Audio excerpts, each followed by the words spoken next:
चिंता संतान हंतारो यत्पादाम्बुजरेणव प्रियाणां तान्निजाचार्यान् प्रणमामि मुहुर्मुहुः यदनुग्रहतो जन्तुः सर्वदुःखातिगो भवेत् तमहं सर्वदा वन्दे श्रीमद्वल्लभनन्दनम् अज्ञानतिमिरान्धस्य ज्ञानाञ्जनशलाकया चक्षुरुन्मीलितं येन तस्मै श्रीगुरवे नमः। नमामि हृदये शेषे लीलाक्षीराब्धिशायिनम् लक्ष्मीसहस्रलीलाभिः सेव्यमानं कलानिधिम् चतुर्भिश्च चतुर्भिश्च चतुर्भिश्चतुर्भिस्तथा षड्भिर्विराजते योऽसौ पंचधा हृदये मम। विलक्षणोऽयमाचार्यः साकार ब्रह्मदेशिकः।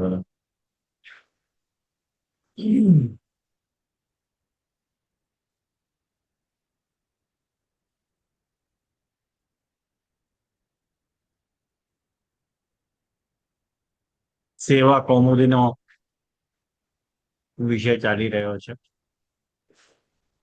આપણા લાલુ ભટ્ટજી સેવા કૌમુદી ગ્રંથના ગ્રંથકાર, એમણે બહુ સરસ ગ્રંથ આ લખ્યો છે. અને કઈ વખતે આપણે નવધા ભક્તિના વિષયમાં આપણે થોડું ઘણું જાણ્યું. આજે નવધા ભક્તિનો થોડોક વિસ્તારથી આપણે સમજવાનો પ્રયાસ કરીશું. બધા ઇમ્પોર્ટન્ટ પોઈન્ટ્સ છે જે લખવાના છે, એ ધ્યાનમાં રાખી લેજો બધા. સૌથી પહેલા શ્રવણથી પ્રારંભ કરીએ કે શ્રદ્ધયા આકારણમ શ્રવણમ. એ જે વાક્ય અહીંયા પેજ નંબર 190 પેજ ઉપર મળ્યો તમને બધાને?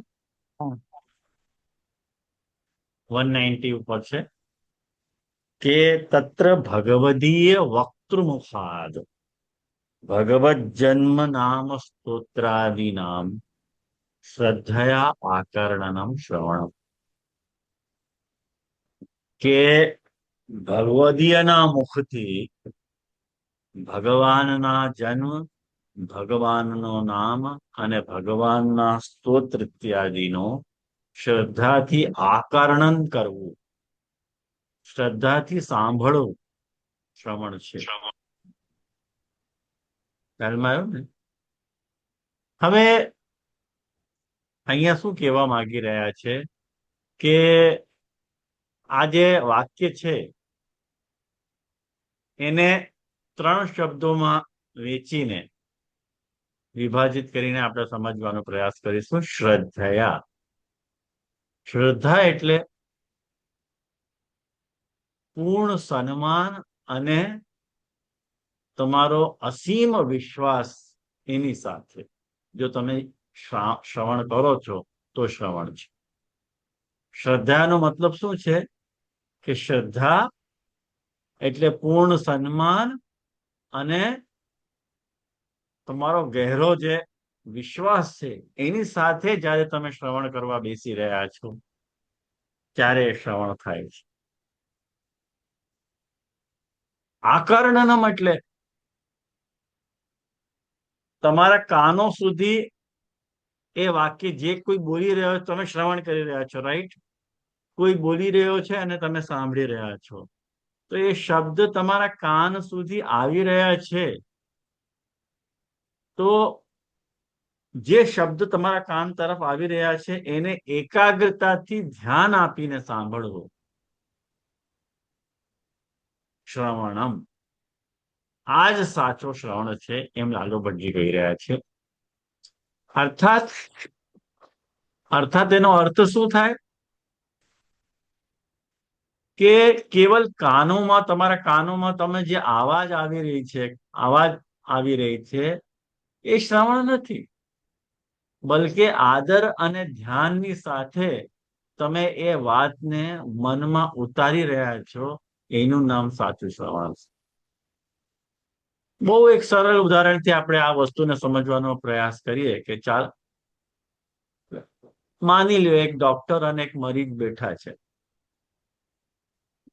એમાંથી જે પેલો મરીઝ છે, ડોક્ટર એને દવા ખાવાનું મેથડ સમજાવી રહ્યો છે કે ભાઈ એવી રીતે દવા લેવી છે. મરીઝ ત્યાં બેઠો તો છે, પણ અને ડોક્ટરની અવાજ પણ એના કાનમાં જઈ રહી છે, પણ એનું ધ્યાન એના મોબાઈલ ફોન ઉપર છે. અને ખાલી માથું હલાવી દે છે. એની અવાજ એની કાનો સુધી તો ગઈ, પણ આ શ્રવણ નથી. અને બીજો મરીઝ શું કરે છે કે ડોક્ટરનો બહુ આદર કરે છે, અને એને વિશ્વાસ છે કે ડોક્ટરની વાત માની લેવાથી એ ઠીક થઈ જશે. એટલે એનો પૂરો ધ્યાન, આખો ધ્યાન ડોક્ટરની વાત ઉપર લાગે છે, અને દરેક ઠેકાણે બહુ આદર અને શ્રદ્ધાથી સાંભળે છે, અને સમજે છે કે મને કઈ દવા ક્યારે લેવાની છે. તો આજે બીજા મરીઝના જે સાંભળવાનો જે પ્રકાર છે, એને જ સંસ્કૃતમાં શ્રદ્ધયા આકર્ણનમ શ્રવણમ કહેવામાં આવી રહ્યું છે. તમને મારી વાત સમજમાં આવી કે નહીં? હા જીજી. અને જ્યારે આપણે કોઈની વાતો કેવલ કાનથી નહીં, પણ મન, આદર અને વિશ્વાસથી જ્યારે સાંભળી રહ્યા છીએ, ત્યારે જ એ સાંભળેલું જે જ્ઞાન છે આપણી ભીતર ઉતરે છે, અને આપણા કામ આવે છે. એને શ્રવણ કહેવાય.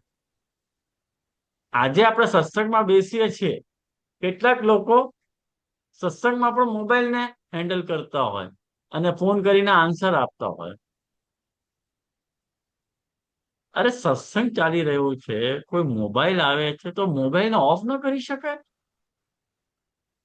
વાત આપવું જરૂરી છે કે મારી નાખશે તમને? વાત નહીં આપો, તને આન્સર નહીં આપો તો? જો તમે આન્સર આપવું જરૂરી છે તો મોબાઈલ ચાલુ જ કેમ કર્યું? શ્રવણમાં એટલે સત્સંગમાં બેઠા જ કેમ?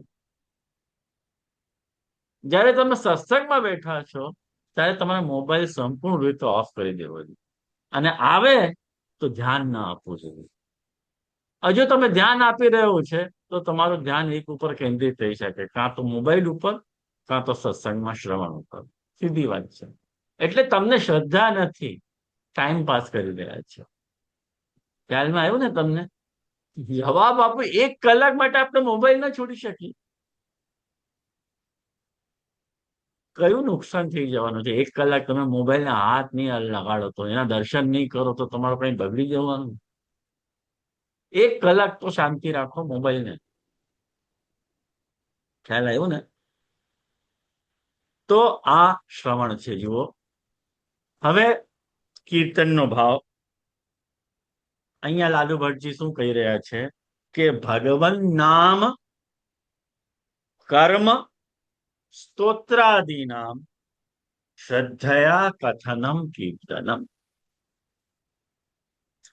ઘણા બધા ઉદાહરણો લાલુ ભટ્ટજી આપ્યા છે, અને આપણે ગઈ ક્લાસમાં આપણે જોયા પણ મને નથી લાગતું કે આ બધા ઉદાહરણો તમને મગજમાં બેસ્યા હશે. બિચારા લાલુ ભટ્ટજી બિચારા એકદમ નિરી ભાવથી તમને ઉદાહરણ આપે છે, અને એવો વિશ્વાસ રાખે છે કે મારા આપેલા ઉદાહરણો બધાની મગજમાં ઠસી ગયા હશે. કોઈ ઉદાહરણ ઠસતા નથી. એક વાત સાંભળો કે શ્રદ્ધયા કથનમ કીર્તનમ જયારે કહી રહ્યા છે, એટલે શ્રદ્ધા એટલે પૂરો સમર્પણ, ભક્તિ અને ભાવ. આ શ્રદ્ધયાનો અર્થ છે. શ્રદ્ધયા આકર્ણમ, શ્રદ્ધયા કથનમ. હવે આકર્ણનમ નહીં, કીર્તનની વ્યાખ્યા ચાલી રહી છે. તો પૂરા સમર્પણથી અને સંપૂર્ણ સમર્પણ, ભક્તિ અને ભાવની સાથે જ અમે કથનમ કહી રહ્યા છો અને વાણીથી વ્યક્ત કરી રહ્યા છો, કીર્તનમ આ સાચો કીર્તન છે કે ગુણગાન છે. એનો અર્થ શું થયું? એનો અર્થ આ થયું કે કેવલ તમે તમારા હોઠોથી એટલે મોઢેથી શબ્દોને બોલી દો છો અથવા તમારી અવાજમાં એને ગાવાનો પ્રયાસ કરો છો, એ કીર્તન નથી. એ કીર્તન નથી. જ્યારે એ બધા શબ્દો હૃદયની શ્રદ્ધાથી જોડાઈને બહાર આવે છે ત્યારે એ કીર્તનનું રૂપ લે. ખ્યાલ આવ્યો? તો આ વાતને સમજવાનો પ્રયાસ કરો કે બધા લોકો કીર્તન એટલે યંત્ર અને ગાયન એને જ કીર્તન કહે છે, પણ આ રોંગ નોશન છે. કીર્તન કોને કહેવાય? કે શાસ્ત્રમાં ભગવાનના જે વચનો છે અને એમની જે લીલાઓ છે એ લીલાઓના જ્ઞાનને શ્રદ્ધાપૂર્વક જયારે તમે કહી રહ્યા છો, કોઈને સંભળાવી રહ્યા છો, આને જ નવધા ભક્તિમાં કીર્તન ભક્તિ કહેવામાં આવે છે. આ જે ગંભીર અર્થ છે એ ગંભીર અર્થના ધ્યાનમાં રાખતા શ્રદ્ધયા કથનમ કીર્તનમ આ જે લાલુ ભક્તજી કહી રહ્યા છે, અને એનો અર્થ જો ભગવદ વાણીના સંદર્ભમાં હું તમને એક ઉદાહરણથી સમજાવું તમને કે એટલે આનો અર્થ શું થાય કે જ્યારે ભગવાનના જે કંઈ પણ ઉપદેશો છે કે એમના જે ચરિત્રો છે કે શાસ્ત્રના શ્લોકો છે એ કેવલ ઔપચારિકતા માત્ર નહીં, પણ આદર વિશ્વાસ અને હૃદયની ગહેરાઈથી તમે વ્યાખ્યા એની આપી રહ્યા છો, ત્યારે એ જે તમારું બોલેલું જે કથન છે એ કીર્તનના રૂપમાં પરિવર્તિત થઈ જાય. એક ઉદાહરણથી હું તમને આ વાત સમજાવવાનો પ્રયાસ કરું છું કે કોઈ ઠેકાણે બે અલગ અલગ વિદ્વાનો શ્રીમદ ભાગવત અથવા બીજો કોઈ પવિત્ર ગ્રંથ ના શ્લોકોનો અર્થ સમજાવી રહ્યા છે, બરોબર? એમાં જે પહેલો વ્યક્તિ છે એ સંસ્કૃત અને શ્લોકોના અને વ્યાકરણનો બહુ મોટો જાણકાર છે.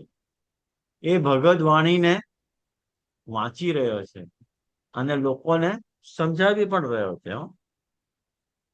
લોકોને સમજાવી પણ રહ્યો છે, પણ એનો આખો ધ્યાન પોતાની વિદ્વત્તા એટલે પોતાના જ્ઞાનના પ્રદર્શન ઉપર, એના ઉપર છે. એક કથા તો તમને સંભળાવી રહ્યો છે, પણ એની ભીતર એ વાણીને પ્રતિ સમર્પણ અને ભાવ નથી. એવો જે પ્રવચન છે ને, એવો જે વ્યાખ્યાન છે એ ફક્ત જે છે ભાષણ છે, કીર્તન નથી. અને બીજો વ્યક્તિ સામે તમારી બાજુ બીજો વ્યક્તિ જે સંભળાવી રહ્યો છે ભાગવત, એ કેવો છે? એ જયારે ગ્રંથ ખોલીને ભગવાનનો ઉપદેશ સંભળાવવાનું શરૂ કરે છે તો એનો હૃદય આદરથી ભરેલો, ખ્યાલ આવ્યો તમને? એ આદરથી ભરેલો હોય અને જયારે શબ્દોને કહે છે ત્યારે એવું લાગે છે કે પ્રભુની ઉપસ્થિતિનો અનુભવ કરી રહ્યો છે.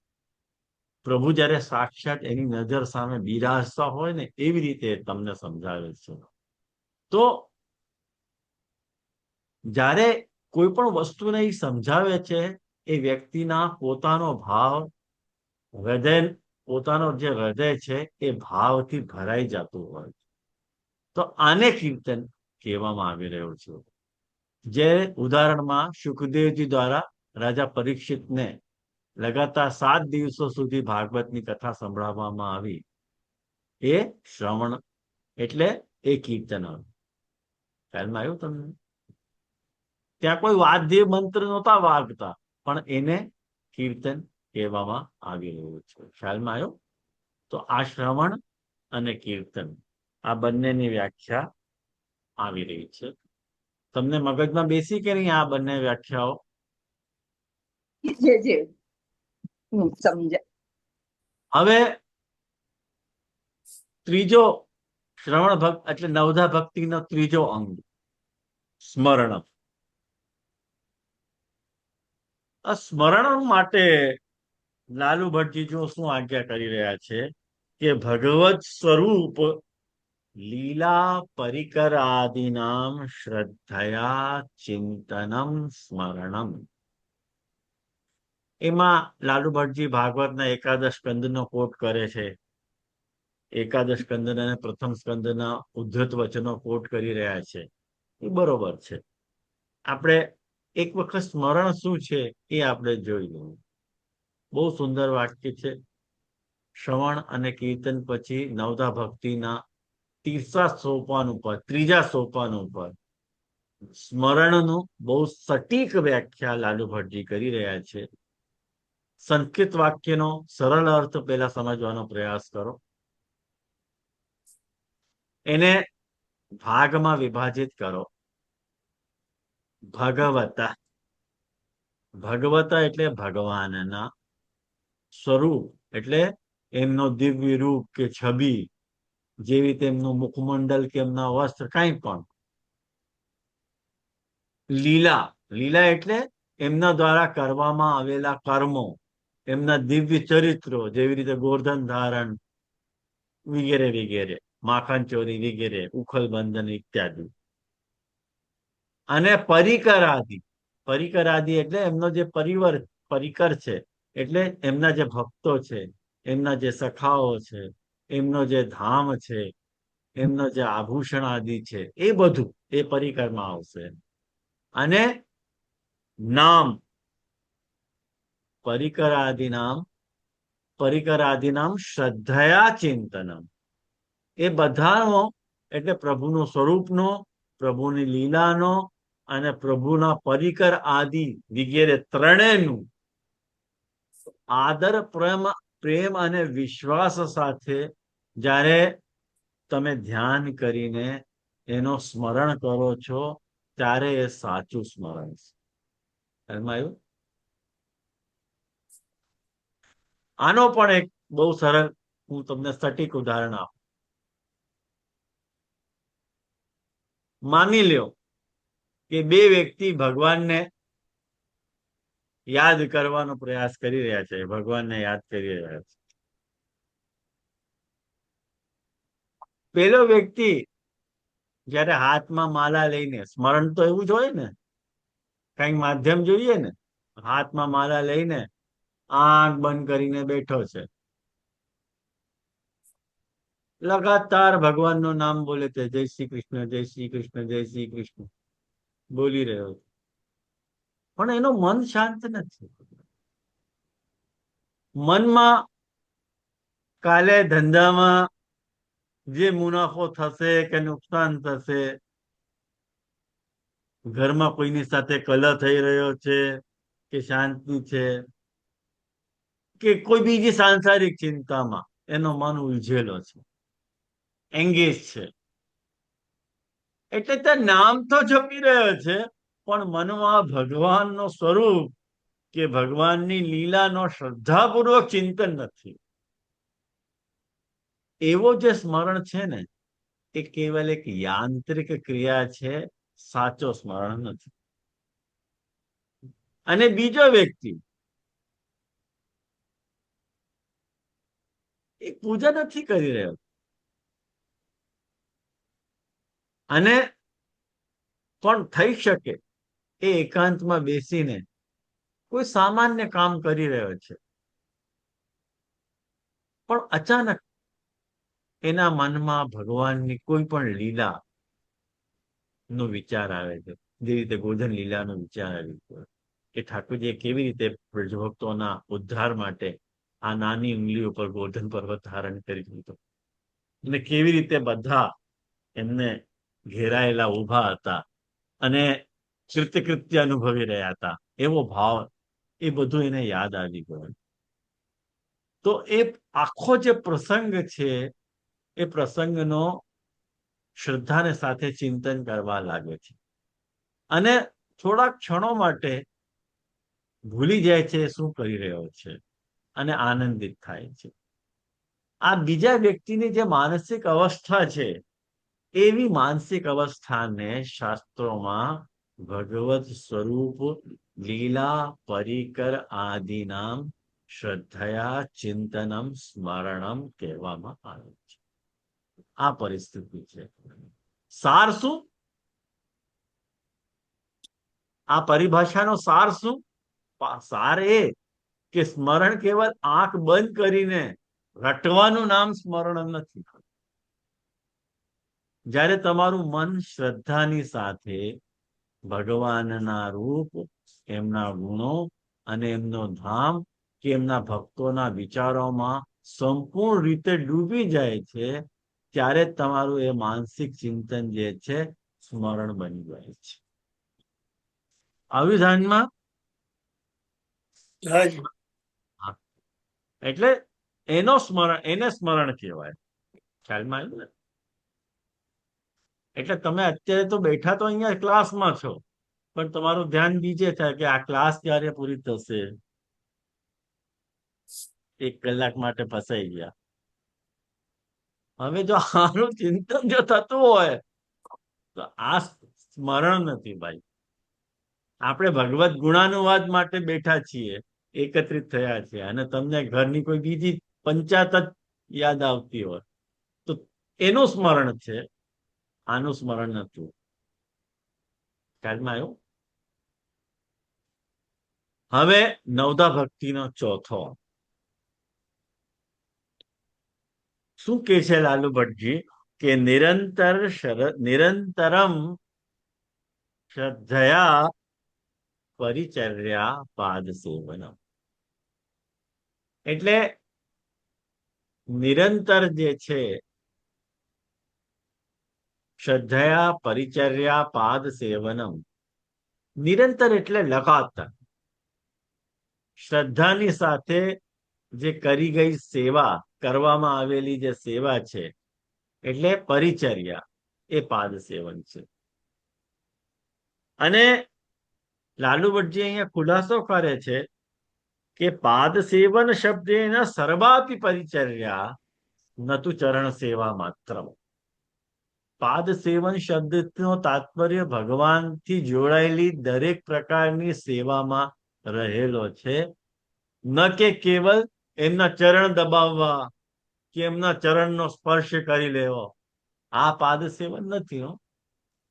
કેટલાક લોકો કહે છે કે અમે તો ઠાકોરજીના ચરણ સ્પર્શ કરી લઈએ અને પછી કામ ભેગા થઈ જઈએ, ધંધા ઉપર વયા જઈએ. આ પાદ સેવન નથી. એક તમારો આવશ્યક કર્તવ્ય હોઈ શકે, પણ એને પાદ સેવન ના કહેવાય. પાદ સેવન કોને કહેવાય? જે રીતે મેં તમને બતાવ્યું હતું કે અર્થાત એનો અર્થ શું થશે કે ભગવાનના નિમિત્તે કરેલું કોઈ પણ કાર્ય, ચાહે એમના મંદિરના સફાઈ એટલે તમે સોયની બંદોબસ્ત કરતા હો, એમને લીએ ભોગ સિદ્ધ કરતા હો, એમના ભક્તોનું સ્વાગત કરતા હો, બધું જ પાદ સેવન છે. કેવલ એમના ચરણારવિંદની પાસે બેસીને સેવા કરવી એ પાદ સેવન નથી. ખ્યાલમાં આવ્યું? જુઓ, આપણે ત્યાં 252 વૈષ્ણવની વાર્તામાં બહુ એક સરસ દૃષ્ટાંત ગુસાઈજી સમજાવે છે કે એક વિરક્ત હતો. એ વિરક્ત જે છે નિરંતર બેસીને ભગવત ધ્યાન કરતો, સ્મરણ કરતો. ગુસાઈજી કોઈ દિવસ એને જોતા નહોતા, પણ એક દિવસ એના મનમાં આવ્યું કે અહીંયાથી બધા વૈષ્ણવો પધારે છે તો આ રસ્તો સાફ કરી દો. ત્યારે ઠાકોરજીએ, ગુસાઈજી બહુ રાજી થયા અને આશીર્વાદ આપ્યા. આને પાદ સેવન કહેવાય. આનું નામ સેવા છે. કે તમે કોઈ પણ કાર્ય ઠાકોરજીના માટે કે ઠાકોરજીના ભક્તો માટે, આપણે સોયની મધ્યવસ્થા શા માટે કરતા હોઈએ ઠાકોરજીના રૂમમાં? કે ઠાકોરજીથી જયારે આપણા અનવસર થઈ જાય ત્યારે બ્રજ ભક્તો ઠાકોરજીથી મળવા નહીં આવતા હોય? આવતા જ હશે ને? આપણી સામે નહીં આવે પણ પછીથી તો આવતા હશે ને. તો એમના પદમાં, એમના ચરણમાં એ રજ લાગતી હોય તો શું વિચારશે? એમ આનું નામ પાદ સેવન. ખ્યાલમાં આવ્યું? આને પણ એક બીજા દ્રષ્ટાંતથી હું તમને સરળ દ્રષ્ટાંતથી લૌકિક દ્રષ્ટાંતથી તમને સમજાવું છું કે માની લ્યો હવેલી કે ઘરમાં ઠાકોરજીની સેવા માટે બે સેવક નિયુક્ત કરવામાં આવેલા. પેલો સેવક એમ વિચારે છે, આ ખાલી ઉદાહરણના માટે હવેલી શબ્દ વાપરવો, બીજો કોઈ ગંભીર અર્થમાં મને નહીં સમજી લેતા કે હું હવેલીને પ્રમોટ કરી રહ્યો છું, નહીં તો પાછી બીજી પંચાયત ઉભી થઈ. પેલો સેવક આમ વિચારે છે કે પાસ સેવનનો અર્થ કેવળ ઠાકોરજીના ચરણારવિંદને સ્પર્શ કરી લેવા કે એમને દબાવવું છે, એટલે આખો દિવસ આ જ અવસરની પ્રતીક્ષા કરે છે કે ક્યારે ઠાકોરજીના સાક્ષાત ચરણ સ્પર્શ કરવાની તૈયારીને અવસર મળે. અને આ ચક્કરમાં જે અન્ય બધા કાર્યો છે એટલે સફાઈ સામગ્રી વગેરે એમાં કોઈ રુચિ એને નથી, ખાલી ચરણ સ્પર્શથી મતલબ. અને બીજો સેવક શું છે કે જાણે છે કે ભગવાનની દરેક વસ્તુ દરેક કાર્ય પવિત્ર છે, એટલે એવો સવારે ઉઠીને આખું મંદિર સાફ કરે છે, ઠાકોરજીના માટે જલ ભરે છે, વસ્તુ તૈયાર કરે છે, ફૂલ બીનવે છે, કીર્તનની વ્યવસ્થા જુએ છે. અને એને ઠાકોરજીની ચરણ સ્પર્શનો અવસર મળે કે ન મળે, પણ નિરંતર જે છે એ નિરંતર શ્રદ્ધાની સાથે ભગવાનથી જોડાયેલી દરેક વ્યવસ્થામાં એ લાગે છે. આજે બીજો સેવક જે છે, જે પ્રકારની સેવાનો વિચાર કરે છે એને સર્વાપી પરિચર્યા કહેવામાં આવ્યું છે. और આ સાચું પાદ સેવન છે. જેવી રીતે સાર શું લેવામાં આવે, આના સાર સમજો કે જેવી રીતે આપણા જે પેર છે, પગ છે, આ આપણા આખા શરીરનો ભાર ઉપાડી રહ્યા છે અને એને આધાર આપી રહ્યા છે કે નહીં, એવી રીતે ભગવાનનું જે મંદિર છે અને એમના જે કાર્ય છે એમની વ્યવસ્થાનો ભાર જે છે એ ભગવાનના ચરણની સેવા કરવી છે. એટલે ભગવાનથી જોડાયેલી કોઈ પણ નાનામાં નાની સેવા જ્યારે નિરંતર અને શ્રદ્ધાથી કરવામાં આવે છે ત્યારે એ પાદ સેવન કહેવાય છે. આ ચોથો અંગ પાદ સેવન. હવે પાંચમો અંગ, પાંચમી નવદા ભક્તિમાં પાંચમો અંગ અર્ચન ભક્તિ, જેને પૂજા કહેવામાં આવે છે. બહુ સુંદર વર્ણન લાલુ ભટ્ટજી કરે છે કે મહાત્મ્ય બુદ્ધ્યા લોક વિલક્ષણ ઉપચાર કારણનમ અર્ચનમ. હવે જુઓ નવધા, આ લાલુ ભટ્ટજી શું કે છે કે અર્ચનનો અર્થ જે છે કેવલ ફૂલ પત્તા ઠાકોરજીને ચઢાવવા કે ઘંટી બજાવવા, ઘંટી વગાડવી, એટલું અર્ચન નથી. આને અર્ચન ન કહેવાય. જે પૂજનનો અસલી ભાવ છે, વાસ્તવિક ભાવ છે, એ પૂજનની શ્રેષ્ઠતાને સમજવું, એને અર્ચન કહેવાય. એ જ અહીંયા સમજાવવામાં આવી રહ્યું છે કે મહાત્મ્ય બુદ્ધ્યા. મહાત્મ્ય બુદ્ધ્યા એટલે ભગવાનની જે અસીમ મહાનતા છે, એમનો જે ઐશ્વર્ય છે, અમને અને એમનો પરમ સ્વરૂપનો જ્ઞાન જ્યારે તમને હોય અને ઈ જ્ઞાન સાથે જ્યારે તમે અર્ચન કરો છો ત્યારે એ અર્ચન છે, પૂજન કરો છો. અને એ પૂજન પાછો કેવો હોવો જોઈએ, તો લાલુ ભટ્ટજી સમજાવે છે લોક વિલક્ષણ, એટલે સામાન્ય લૌકિક સંસારથી એકદમ અલગ, અસાધારણ, દિવ્ય અને શ્રેષ્ઠ, લોક વિલક્ષણ હોવું જોઈએ આ તમારું અર્ચન. અને એ લોક વિલક્ષણ ઉપચાર કરણ, ઉપચાર કરણ એટલે સત્કાર કરવું એટલે સેવાની સામગ્રી જેવી રીતે જલ, ચંદન, પુષ્પ, વસ્ત્ર, ભોગ ઇત્યાદિ પ્રભુને અર્પિત કરવું, આને અર્ચન કહેવાય. આનો અર્થ શું થયું અર્ચનનો? કે ભગવાનને કોઈ સાધારણ વ્યક્તિ કે માત્ર એક મૂર્તિ ન માનીને એમને સાક્ષાત પરબ્રહ્મ માનતા, એમને મહાત્મ્ય બુદ્ધિથી દુનિયાના જે સામાન્ય વ્યવહાર છે એથી એકદમ અલગ અને શ્રેષ્ઠ તરીકાથી, એટલે વિલક્ષણ તરીકાથી પવિત્ર સામગ્રીઓ દ્વારા એમનો સત્કાર કરવું અર્ચન છે. હવે આને પણ એક સરળ ઉદાહરણથી ગુજરાતીમાં, એક બહુ સરળ ઉદાહરણથી, લૌકિક ઉદાહરણથી આપણે સમજવાનો પ્રયાસ કરીએ કે જે લૌકિક સત્કાર છે એ કેવો સત્કાર છે કે તમારા ઘરે તમારો કોઈ મિત્ર કે કોઈ રિશ્તેદાર આવે છે ત્યારે તમે એનું સ્વાગત કરો છો, બરોબર? અને સામાન્ય રીતે એને સોફા ઉપર બેસાડો, તમે તમારા ઘરના જે બર્તન હોય એમાં તમે એને પાણી પીવો છો, એટલે સત્કાર કરો છો પાણી આપીને. અને ઘરમાં જે કાંઈ પણ બનેલું હોય એ તમે એને પીરસી દો છો. આ એક સામાન્ય લૌકિક ઉપચાર છે. પણ લોકવિલક્ષણ ઉપચાર કોને કહેવાય?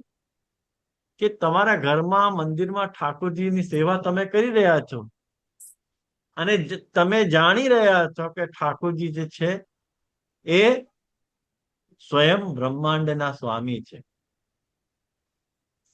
એટલે આ મહાત્મ્ય બુદ્ધિ. અને ત્યારે તમે ઠાકોરજીને ખુરશી ઉપર નહીં, બલકે સુંદર અને સુસજ્જ સિંહાસન ઉપર બિરાજમાન કરો છો. એમને સ્નાન કરાવો છો, એમને સામાન્ય જલ નહીં પણ બીજો કોઈ, એટલે મર્યાદામાં, આપણા પુષ્ટિમાંગમાં તો આપણે સ્નાન જ કરાવીએ રોજ, એ વાત નથી કરતો. પણ જે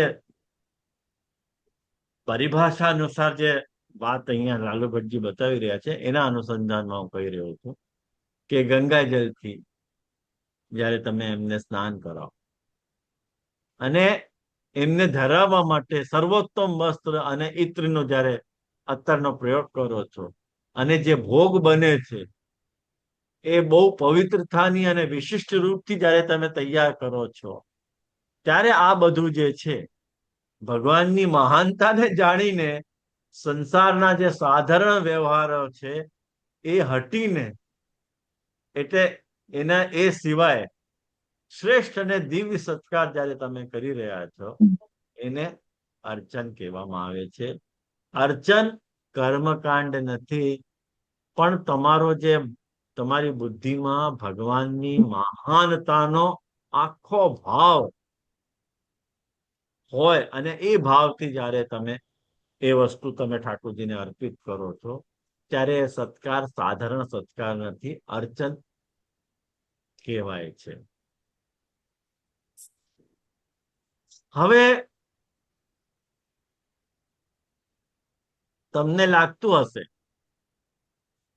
કે પાદ પરિચર્યા એટલે પાદ સેવન અને ઉપચાર એટલે અર્ચન, બંને એક જ વાત તો છે, એમાં અંતર શું થયું? એટલે પાદ સેવન અને અર્ચનમાં ડિફરન્સ શું છે?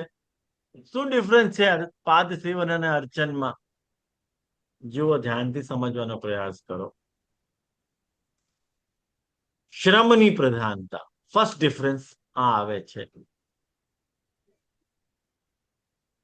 એટલે જ્યારે તમે ઠાકોરજીને લાગતી જે કંઈ પણ વ્યવસ્થાઓ છે એ વ્યવસ્થાને પૂરી પાડી રહ્યા છો, એમાં તમારું શ્રમ પ્રધાન છે, એટલે તમારી મહેનત પ્રધાન છે અને એનો સમર્પણ પ્રધાન છે. ખ્યાલમાં આવ્યું તમને? અને અર્ચનમાં શું હોય?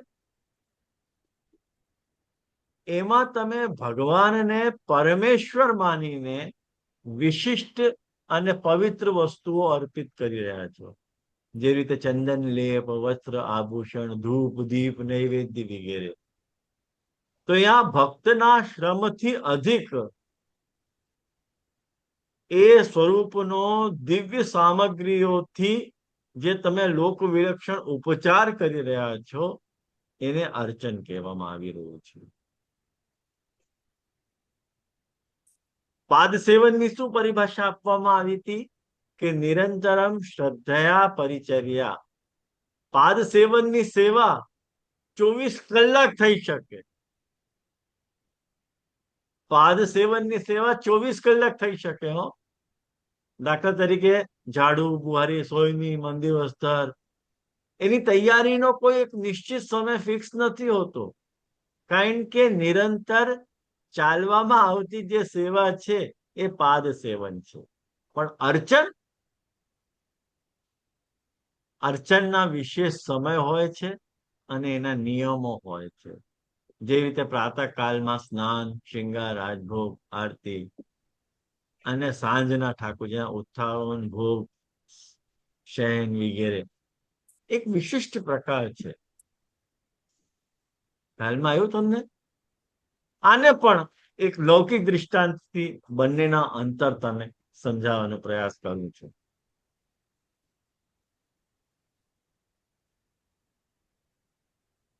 માની લ્યો કે કોઈ રાજ્યના મહારાજ છે, એ મહલમાં પધારી રહ્યા છે. હવે પાદ સેવનનો ભાવ શું છે તમે જુઓ. જે સેવકો મહલના પ્રાંગણને ધોઈને સાફ કરી રહ્યા છે, મહારાજના રથના જે ઘોડાઓ છે એની દેખભાલ કરી રહ્યા છે, અને પ્રજાના ઊભા થવાની વ્યવસ્થા કરી રહ્યા છે, એ પાદ સેવન કરે છે, પરિચર્યા કરી રહ્યો છે.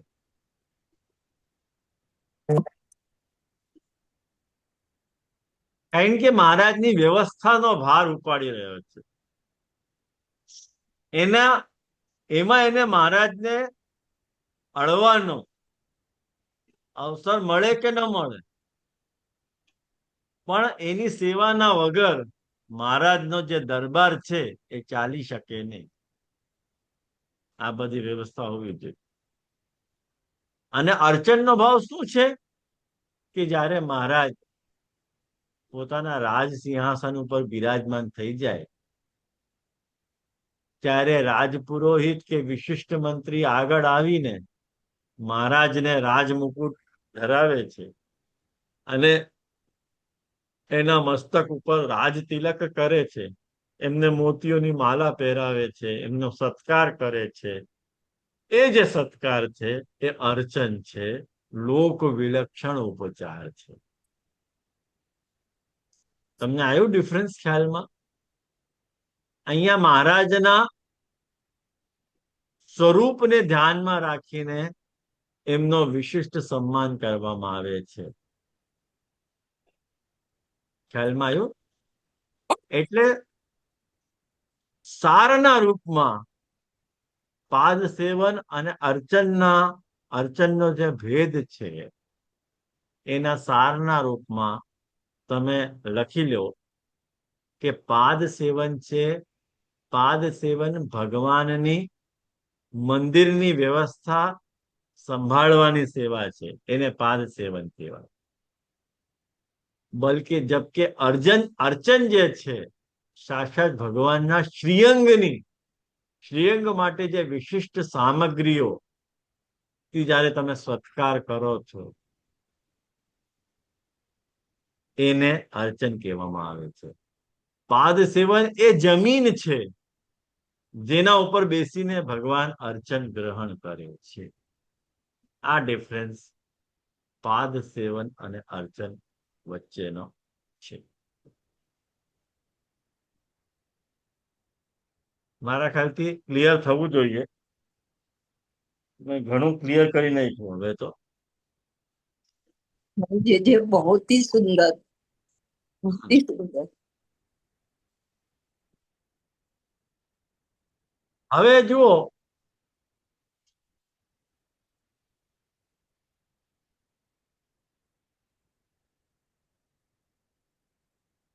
હવે વંદનમ આવી રહ્યું છે હો.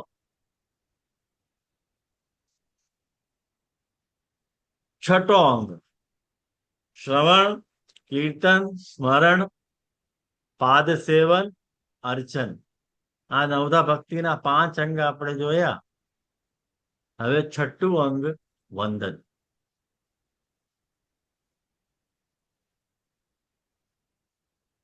વંદન માટે લાલુ ભટ્ટજી કહે છે કે સ્વદૈન્ય આવિષ્કાર પૂર્વકમ શ્રદ્ધયા નમનમ વંદનમ. શું કરે છે કે સ્વદૈન્ય, સ્વ એટલે તમારું પોતાનું, દૈન્ય એટલે દીનતા, લઘુતા અથવા અસમર્થતા, એટલે હું કઈ નથી, આવો ભાવ હો. આને સ્વદૈન્ય કહેવાય. આવિષ્કાર પૂર્વકમ એટલે એને સંપૂર્ણ રીતે ભીતરથી બહાર પ્રકટ કરતા કે હૃદયથી સ્વીકાર કરતા. એ જે તમે અંદરથી જે ભાવ વિચારી રહ્યા છો કે હું કાંઈ નથી કરતો, એ ભાવને સંપૂર્ણ આદર અને પ્રેમ અને વિશ્વાસની સાથે નમનમ એટલે ઝૂકવું કે પ્રણામ કરવું, એને વંદન કહેવાય.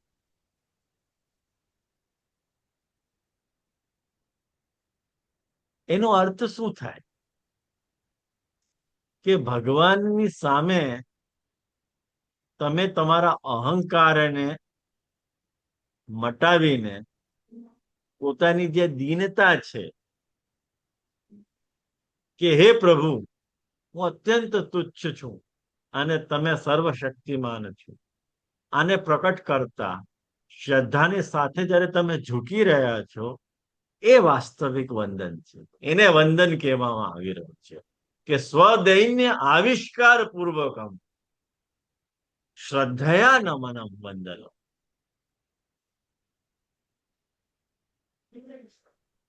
એ કેવલ તમારે ઘૂંટના ટેઢા કરી દીધા, એ વંદન નથી. જે રીતે કોઈ અમને દંડવત પ્રણામ કરતો હોય અને અંદર ગાળ આપતો હોય કે ક્યાં અને દંડવત પ્રણામ કરવા પડે છે, ઈચ્છા તો નથી થતી પણ કહ્યું છે એટલે કરવું પડે છે. હું દરેક વખતે જયારે કોઈ પણ ઠેકાણે મારી પધરામણી થાય ને, ત્યારે એક એક સમય મને એવું એક સફોકેશન થતું હોય. કયા સમય ખબર છે? કઈ નાનું બાળક હોય ને, એનો માથું પકડીને જબરદસ્તી તે લોકો આમ કરે, નમન કર, અમન કર, એ મને જરાય ફાવતું નથી. અરે જયારે મોટો થઈ જશે તો પોતાની મેળે તમને નમન કરતા જશે ને શ્રદ્ધાથી, એ પણ કરવા માંડશે. પણ અત્યારે તેની ઈચ્છા હોય ન હોય, જવો તે માથું પકડીને નમન કરાવી રહ્યા છે. એને વખત માથો ફૂટી જતો હોય, ઢમ કરીને અવાજ આવે. મને આ બહુ એટલે અકળામણ જેવું થાય. કોઈ જબરદસ્તીથી મને એટલે નમન કરાવે ને તો મને જરાય ગમતું નથી. પણ શું કરીએ? અને ક્યારેક ક્યારેક તમે આવું કહી દે કે રહેવા દો ને ભાઈ, માની લીધું, નકામું બાળકને હેરાન નહીં કરો. પછી એ રડવા માંડે. એક તો પરિચય ન હોય અને ઉપરથી આવી મૂછ અને એવું જોય તો ગભરાઈ જાય, એ અલગ મફતમાં. પછી નવાને ન કરે, રડવા માંડે. આવી પરિસ્થિતિ હોય ત્યાં કરવું ખ્યાલમાં આવ્યું ને? આને આને પણ એક સરળ ઉદાહરણથી આપણે સમજવાનો પ્રયાસ કરીએ. બહુ સરળ ઉદાહરણ આપું છું તમને, બધા એકદમ સરળ ઉદાહરણો આપું છું. કે માની લો કે મંદિરમાં બે વ્યક્તિ ભગવાનના દર્શન કરવા માટે આવ્યા. જે પેલો વ્યક્તિ છે સમાજમાં બહુ ધનવાન અને પ્રતિષ્ઠિત છે. મંદિરમાં આવે છે, સાષ્ટાંગ દંડવત પ્રણામ જમીન ઉપર લેટીને પ્રણામ કરે છે. લેકિન એના મનમાં આ ચાલે છે કે મેં આ મંદિરને એટલો દાન આપ્યો છે કે લોકો મને જોઈ રહ્યા છે કે હું કેટલો ધાર્મિક છું. પતિ કીધું એનો શરીર જમીન ઉપર ઝૂકી ગયું છે, પણ એનો અહંકાર જરાય નમ્યો નથી.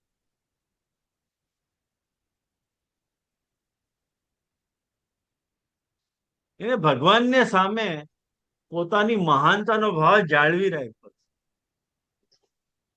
પોતાની દીનતાનો નહીં.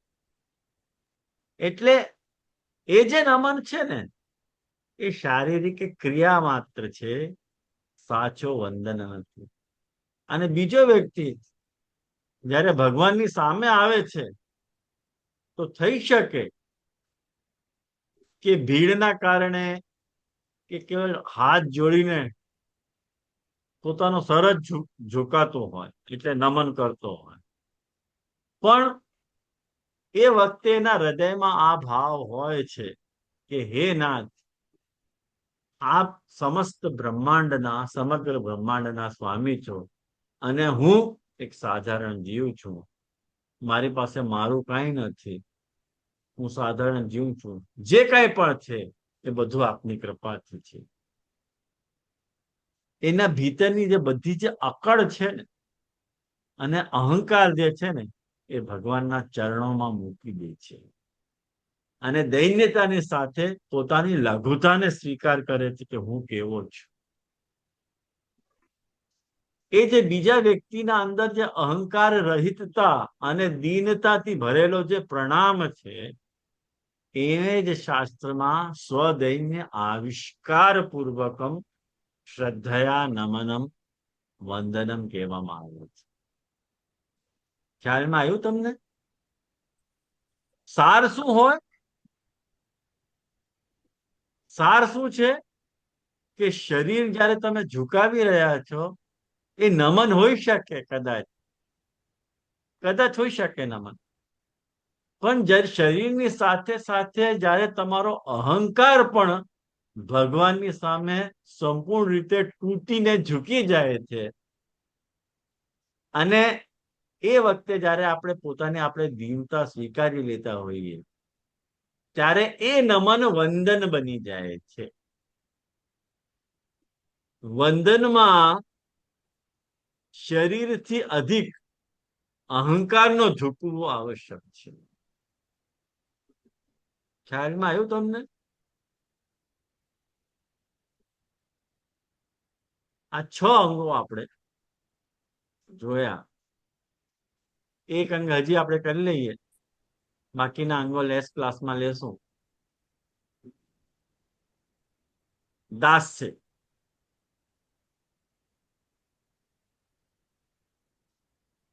શ્રવણમ, કીર્તનમ, સ્મરણમ, પાદ સેવનમ, અર્ચનમ, વંદનમ. દાસ.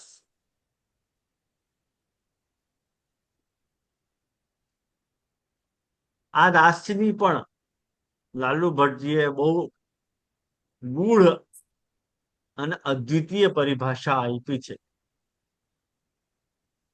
શું કે છે કે અનન્ય ગામિત્વમ દાસત્વ. અનન્ય ગામિત્વમ એટલે અનન્ય અને ગામિત્વમ.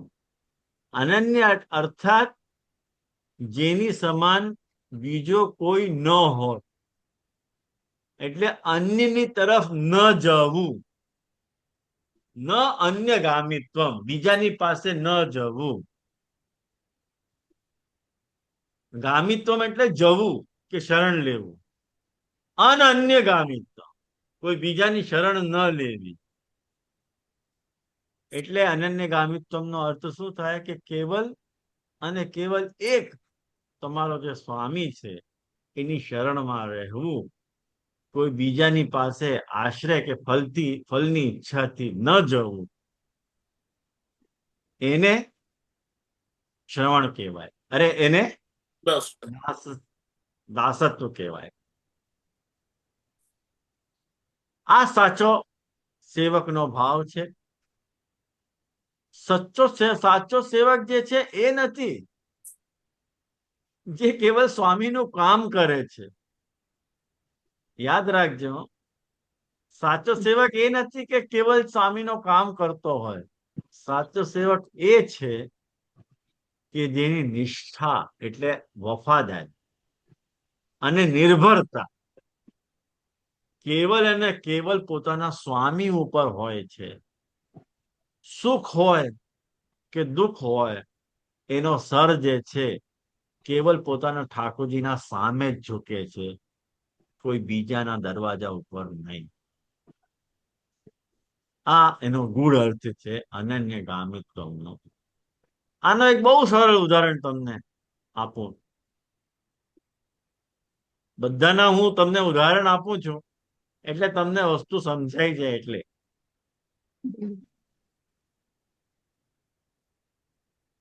માની લ્યો કે નગરમાં કોઈ બે વ્યક્તિ છે, એ પોતાને સેવક માને છે કે ભગવાન નામે સેવક છીએ.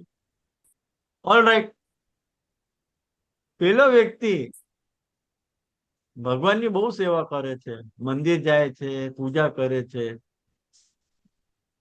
પણ જ્યારે એના જીવનમાં કોઈ બહુ મોટો સંકટ આવે છે અને વ્યાપારમાં કોઈ ભારી નુકસાન થાય તો એનું મન ડોલી જાય.